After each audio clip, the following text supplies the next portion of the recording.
خۆشەویستەکانم ئەم مانگەی کە ئێمە تایین مانگی شعبانە مانگی شعبانیش خۆشەویستەکانم پرسیاران لە پێغەمبەر کرد صلی الله علیه وسلم بۆ ئەوەندە لە مانگی شعبانە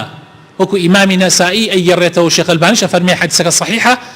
بۆ ئەوەنە تۆ لەم مانگە بە ڕۆژوو ئەبی پێغەمبەری خوا صلی الله علیه وسلم فەرمووی ئەمە مانگێکە خەڵک لێی بێ ئاگان ها لەبین ڕەجەب و ڕەمەزانە لەم مانگەیە کردەوەکان بەرزە بێتەوە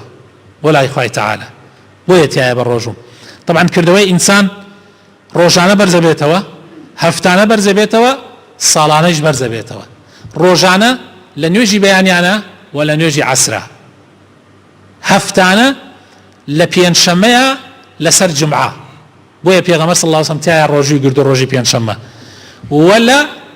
ساڵانەیشە لە مانگی شعبانە لەبەرەوە فرسەتە ئەم مانگە ئینسان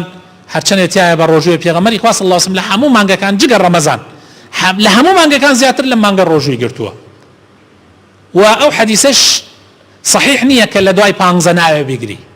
ئینسان ئەتوانێت بیگرێ حتا یەک دوو ڕۆژی بمێنێ بۆ ڕەمەزان لە پێی توانای خۆی هەر کەسێک چەنە توانای هەیە خۆی گەورە ڕەحمان پێ بکە عیبادەتەکانمان لێ وەربگرێ